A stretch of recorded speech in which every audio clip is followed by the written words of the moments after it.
ये जो MDA round है, इसको मास ड्रग एडमिनिस्ट्रेटर राउंड बोला जाता है, जो कि फैलेरिया उन्मूलन कार्यक्रम के तहत है। और ये एक वेक्टर जनित रोग है जिसका ये होता है, जिसमें हम लोग ने ये अभी देखा कि एक फिलेरिया जो विचूरी एक बैंक्रॉफ्टी एक मच्छर है क्यूलेक्स का, उससे फैलता है। और ये ज़्यादातर गंदे पानी में होता है। और इससे फिलेरिया होने से वो ज़्यादातर ये प्रभावित जो अंग होते हैं, हमारे हाथ पाँव होते हैं, फूल जाते हैं और हाइड्रोसिल हो सकता है। और अभी एक और पता लगा कि महिलाओं में स्तन में भी ये सूजन हो सकती है इसके। और इसका इलाज यही है कि इसके लिए जो मास ड्रग एडमिनिस्ट्रेशन दिया जा रहा है, जिसमें 2 गोलियां दी जाती है, वो उम्र के अनुसार दी जाती है, जिससे कि ये कवरेज हो। और ये खिलाने से लगभग नियंत्रण हो जाता है। और ये 1-2 साल की प्रक्रिया नहीं है, ये गतिविधि लगभग 5 से 7 साल दी जाती है। और सबसे बड़ी बात है कि जो फिलेरिया की दवा है, वो सामने दी जाती है और खाली पेट नहीं दी जाती है, किसी को हाथ में देना नहीं होता है, जो इसका प्रमुख था। और साथ में यहाँ पर इसमें भी बहुत सारी रणनीति की बात की गई, जिसमें 2 रणनीति है।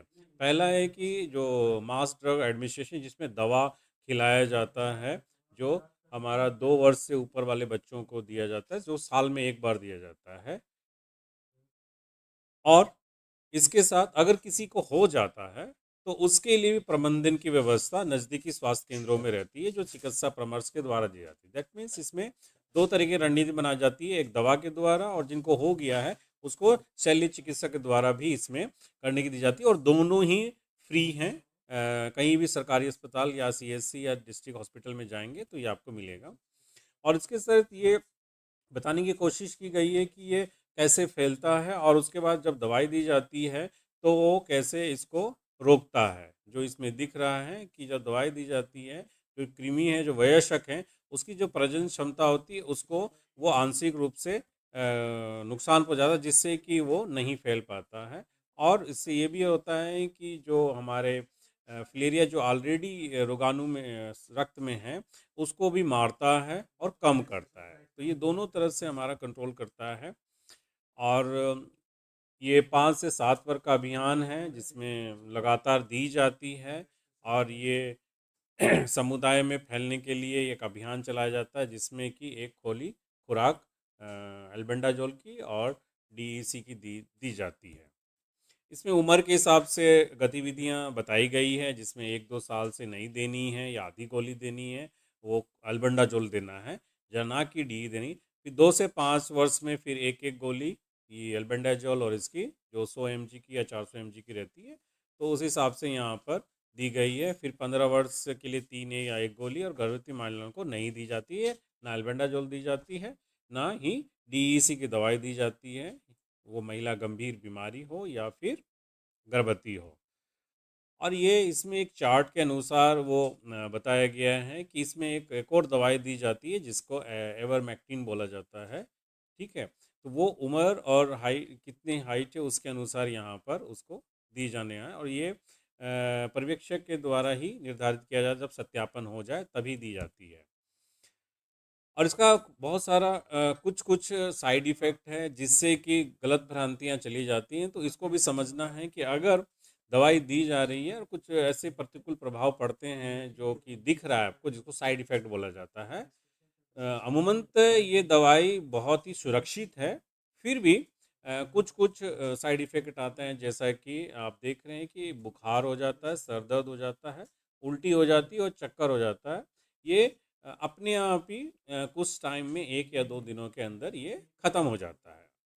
और कभी कभी किसी भाग में सूजन की भी शिकायत मिलती है, या 102% में ये खून में होता है, जिसमें अगर संक्रमित होते हैं तो। उसी तरह इसके लिए भी एक हर जिला में एक टीम है, कार्यदल है, जो तुरंत कार्य करती है, जिसको रैपिड रिस्पांस टीम बोला जाता है। उनका नंबर अपने ज़रूर रखें, और जब इस तरह की दिख रहा है तो तत्काल उनको सूचना देनी है। तो ये रैपिड रिस्पांस टीम, जिसको त्वरित कार्यदल बोला जाता है। तो इस परिस्थितियों में जैसे ही आपको कुछ साइड इफेक्ट या प्रतिकूल प्रभाव नज़र आ रहे हैं, तो तत्काल उनको कॉल करें और जानकारी दें। और मुँह में इसको खाली पेट नहीं देना है। अब दवा कैसे खिलाई जाती, जिसमें चर्चा की गई हैं।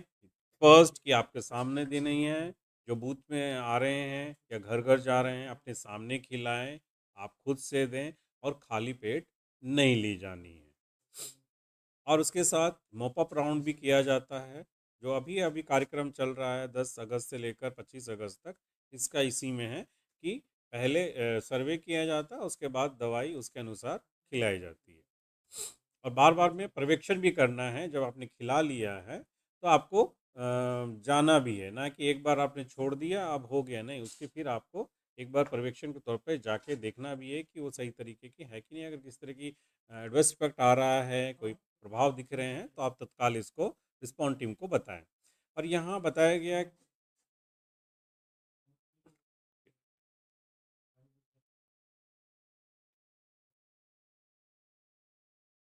अच्छा अच्छा, देख ले रहे हैं मैडम इनमें। इनका अधिकतर यही बोला जा रहा है कि ये दवाई जो है वो एक व्यक्ति को कितनी बार दी जा सकती है। ओके। और एक सवाल एक और था कि ये क्या एक बार देने पर भी हो जाता है या हर साल देनी पड़ती है।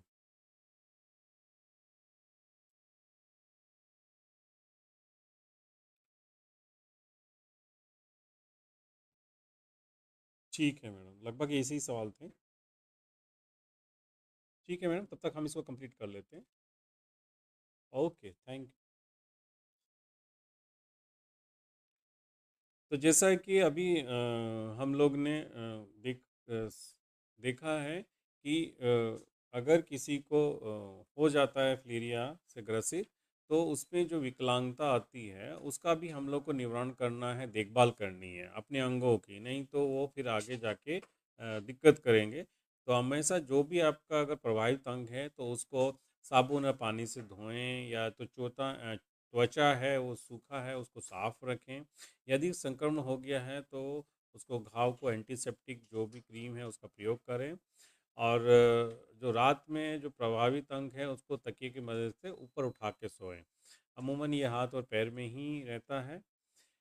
और नाखूनों को सफाई करते रहें, और सही आकार के जूते पहनना भी बहुत ज़रूरी है, जिससे कि हमारा विकलांगता का निवारण किया जा सके। उसके बाद बहुत सारे पंजीकरण रजिस्टर के बारे में बात की गई है, फॉर्मेट के बारे में बात की गई है, जिसमें ज़रूरी है कि पहले लाइन लिस्टिंग किया जाना है अमूमन इसके साथ, कि कितने यहाँ पर उससे इफेक्टेड हैं, उसी के अनुसार दवाइयों को वहाँ पर दिया जाता है। और ये फॉर्म है, और इसमें रजिस्टर कैसे भरा जाता है सबके पास है।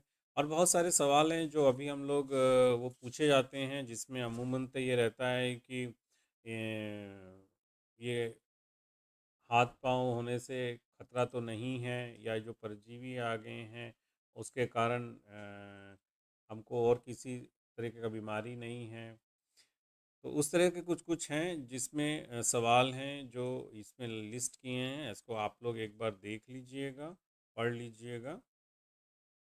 और कोशिश ये करनी है कि दवाई जो है वो अपने सामने ही खिलाएं, उम्र के अनुसार दिया जाना है जो लिस्ट दिया गया है उसमें। और जब आप परिवार को ज़रूर बताएं कि इसमें जो साइड इफ़ेक्ट अगर दिख रहा है, अगर नहीं भी आ रहा उस दरमियान, तो उनको ज़रूर बताएं कि ये भी हो सकता है, और घबराएं नहीं, और हमको कॉल करें, जिससे कि अगर ज़्यादा बिगड़ती है तो फिर इसको हम आगे भी रेफ़र किया जा सके। और उन्हें इसको दवाएँ आएँगे अगली बार के लिए आगने, क्योंकि इसको बोला गया है कि हर साल एक बार देना है, और अधिकतम लगभग 5 से 7 साल तक ये प्रक्रिया दोहराई जाती है, जिससे कि इसमें कंट्रोल किया जा सके। और इसमें अमूमन गर्भधारण के दौरान हम लोग को बहुत सारी चीज़ें, रजिस्टर इस तरह का है, चौक या गेरू, जो आप लोग घर में लिखेंगे कि किन किन का दवाइयाँ खिला दी गई है, तो ये विशेष आप लोग ध्यान रखें कि फैमिली रजिस्टर होना चाहिए, दवाइयों की जो पर्याप्त मात्रा होनी चाहिए जो आपने लिस्टिंग किया है, चौक और जो गेरू है वो आप रखेंगे, कॉलम भरेंगे। और ये ध्यान रखें कि जो व्यक्ति व्यक्ति है उसको दवा खिलाना है, ना कि बांटना है। उसके बाद आपको उस घर में पुनः भ्रमण करना है, ये पता करने के लिए कि वो किसी तरह का उसमें है कि नहीं है, और उसके पास छूटे, क्योंकि आपके पास पूरा टाइम रहता है। तो 7वें या 14 दिन सिर्फ आपको भ्रमण करना है जो छूटे हुए हैं उनको खिलाने के लिए। और माइक्रो प्लान के अनुसार जो 7वां दिन होता है, पहले 6 दिन छूटे हुए को किया जाता है और 14वें दिन मतलब 8 से 13 दिनों में छूटे लाभार्थी को दवाई खिलाना है। घरों की मार्किंग कैसी कि सब जानते हैं कि ये घरों का जो संख्या है चूल्हों के हिसाब से होता है, और जो जितने घर हैं उनको आपको पहला दिन प्रारंभ करना, हर दिन 15 का टारगेट दिया गया है। तो जैसे पहला दिन आपका 1 से 15 हो गया, तो जब दूसरा दिन जाएंगे तो आपका पहला घर 16वां माना जाएगा, ना कि दोबारा से 1 से 15 लिखेंगे, और ऐसे बढ़ते चले जाएगा जब तक कि आपका पूरा घर, जितने भी हैं हाउस होल्ड, घर चूल्हे के हिसाब से कंप्लीट नहीं हो जाता है। इसके बाद जो हमने चर्चा कर दी है कि इसके बहुत सारे प्रतिकूल प्रभाव पड़ते हैं, और इसमें क्या क्या हैं सब जान रहे। बुखार, सर दर्द, चक्कर, इस पेट दर्द, बदन दर्द और इस तरह की शिकायतें आती हैं। इसमें चिंता नहीं करना है, उनको बताते रहना है, और अगर ज़्यादा है तो ज़्यादा ज़्यादा जो रैपिड एक्शन जो टीम है उसको भी नंबर रखे हुए हैं, तो उनको भी आप सूचना दे सकते हैं, जिससे कि तुरंत कार्य करें। अमूमन ये 2 से 4 घंटे में ठीक हो जाता है, और 2 से 4 घंटे ठीक नहीं होता है तो फिर नज़दीकी स्वास्थ्य केंद्र या आपका जो रैपिड रिस्पांस टीम है उसका नंबर में आप सूचना इसको तत्काल दे दें। और जब भी आप इस बारे में बात करें तो विनम्र से बात करें, मुस्कुराएं, और जो भी हैं उनको आत्मविश्वास बढ़ाएं। अगर किन्हीं को परिवार खो गया है तो मजाक नहीं उड़ाना है। इसमें प्राय बहुत सारे सवाल हैं जो इसमें उनके मन में रहता है, वो हम एक एक करके पढ़ दे रहे हैं। जैसे कि मैं अगर स्वस्थ हूँ तो दवाई क्यों खाऊं, तो इसका यही उत्तर रहेंगे कि ये दवाई इसलिए खिलाई जाती है कि आप फिलेरिया नहीं है तो ना हो, क्योंकि फिलेरिया होने के बाद इसका इलाज संभव नहीं है। तो आप स्वस्थ हैं तो स्वास्थ्य के लिए ये फिलेरिया ना हो, ये इसलिए दवाई दी जा रही है, और इसके लिए रहता है। और फिर इसमें अगर पूछा जाएगा, ये प्रश्न आते हैं कि पिछले साल मैंने दवाई खाई थी, मुझे सिर दर्द परेशानी हुई थी, तो आप इसका ये जवाब रहेगा कि ये हो सकता है कि आपके अंदर फिलेरिया के संक्रमण था, और दवाई खाने से वो कृमि जब मरने लगे तब ये प्रतिक्रिया हुई है। तो हो सकता है कि इस साल आपकी संभावना नहीं है, पिछले साल हुई होगी। तो कुछ प्रश्न है, जैसे कि मेरे पड़ोस में फिलेरिया का मरीज है, उन्होंने दवाई खाई थी, उन्हें कोई फ़ायदा नहीं हुआ, और वैसे ही पैर फूला हुआ है। तो इसमें क्या है कि एक बार बीमारी हो जाए तो उसका इलाज तो नहीं होता है, लेकिन संभावना है कि ये दूसरे व्यक्ति तक ना फैले, इसीलिए ये दवा खाना अनिवार्य है। क्या रात में दवाई खाएं खाकर सोऊं? अभी नहीं खाना है। दवा का सेवन हमेशा जो भी है वो सामने ही दिया जाता है, आवश्यक है, क्योंकि उसकी उम्र लंबाई के अनुसार ही दिया जाता है। इसीलिए ये जब भी जा रहे हैं तो जो कार्यकर्ता है वो सामने ही दवाई खिलाया जाता है। दवा खुली हुई है या पुरानी है, ये सुरक्षित है, तो इसमें यही है कि जो खिलाने वाला कार्यकर्ता है वो दवाई उसके अनुसार ही भारत सरकार द्वारा मापदंडों के अनुसार दी जाती है, इसीलिए ये खुले के तौर पर नहीं है, वो सही दवाई सुरक्षित रहती है। अमूमन ये दवाई जब लेते हैं तो वहाँ से मेडिसिन बॉक्स में उसमें एक्सपायरी डेट लिखा हुआ रहता है, वहीं से फिर ये लोग लिया जाता है। क्या दवा कब तक खानी है या हवा देकर आ जाते हैं, तो इसमें अमूमन है कि दवा साल में एक बार खानी है और अनिवार्य है, और ये 4 से 5 साल तक लगातार दवाई खानी है, जिससे कि ये आपको बीमारी ना हो। और अगर किसी को मधुमेह आधारित द्वारा खा रहे हैं तो वे खा सकते हैं। तो इसमें यही है कि केवल 2 से कम उम्र के बच्चों या गंभीर बीमारी हैं या गर्भवती महिला, उनको ये सेवन दवाई नहीं देनी है। बाकी अन्यों पर ये दवाई सुरक्षित है। मेरे गांव में फिलेरिया ऐसा कोई मालूम नहीं है, फिर भी मुझे इस दवा का सेवन क्यों करना चाहिए? तो पहले ही बताया गया है कि ये प्रारंभ में इस संक्रमण का कोई लक्षण नहीं दिखता है, लेकिन फिर 10 से 15 वर्ष बाद इसका दिखता है, और जब ये हो जाता है तो इसको ठीक करना संभव नहीं है। इसीलिए इसके लिए प्रिकॉशन के लिए तौर पर ये दवाई लेना जरूरी है।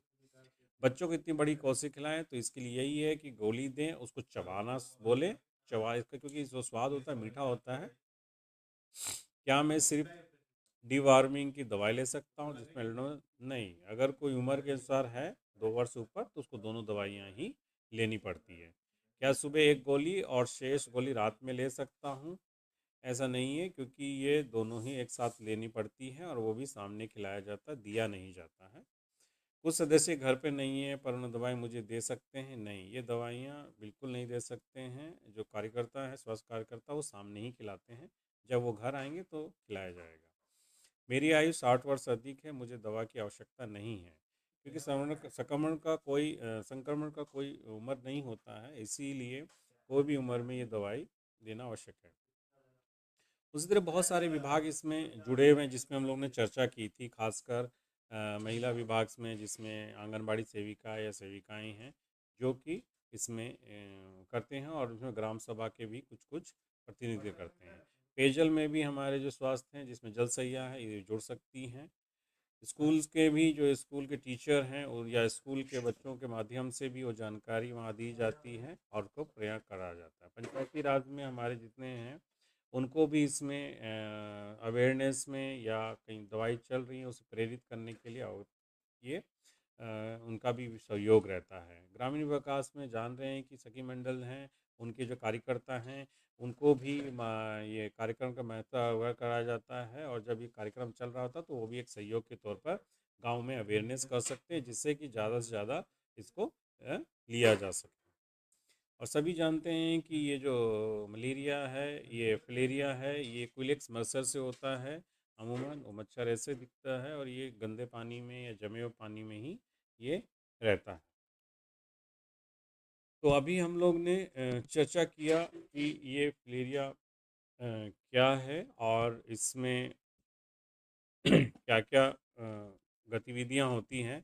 तो आखिर में हम लोग जाते समय कुछ सवालों को करेंगे, आपको अपने मैसेज बॉक्स में ये लिख सकते हैं।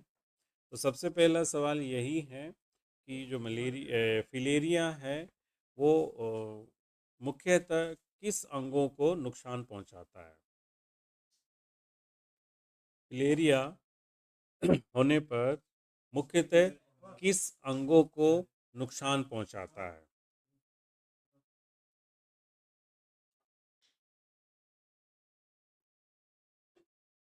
फिर से सवाल दोहराया जा रहा है कि फिलेरिया किसी को हो जाता है तो मुख्यतः किस अंगों को प्रभावित किया जाता है?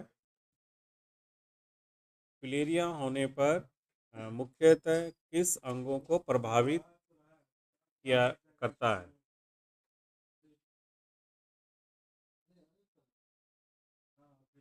अपने चैट बॉक्स में उत्तर दे सकते हैं।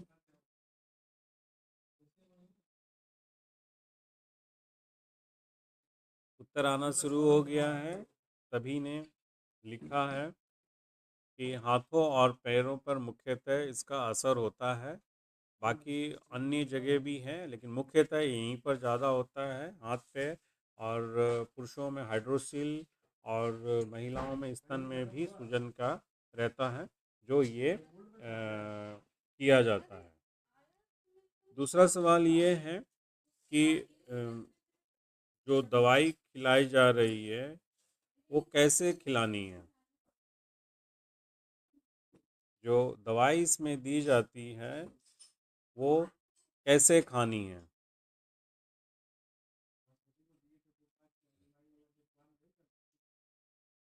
जो मास ड्रग एडमिनिस्ट्रेशन के तौर पे जो दवाई दी जाती है वो कैसे खानी है?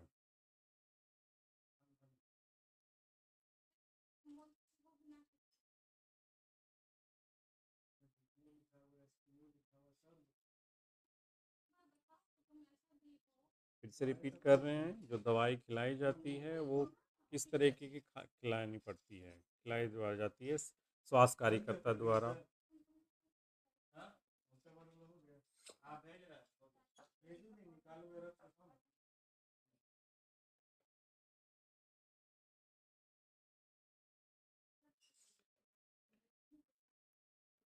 बिल्कुल ठीक है।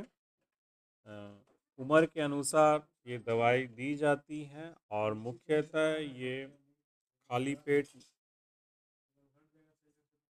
नहीं दी जाती है, चबा के दी जाती है। चबा के ही खाना होता है, जो स्वास्थ्य कार्यकर्ता है उसके सामने ही दी जाती है और उसको घर रखने के लिए नहीं दी जाती है।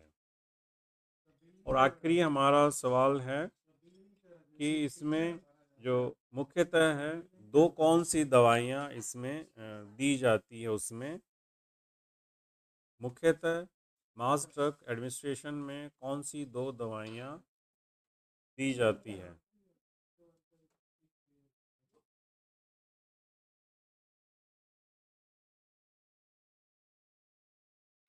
आखिरी सवाल है कि मुख्यतः दो दवाइयाँ कौन सी इसमें दी जाती है?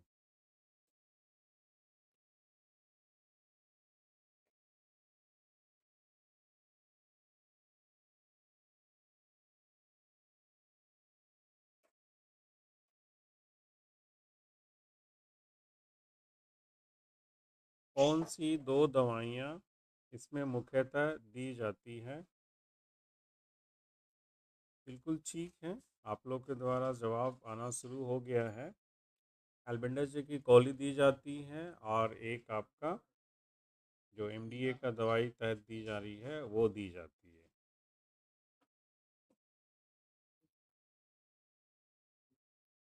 तो सभी लोग ने आज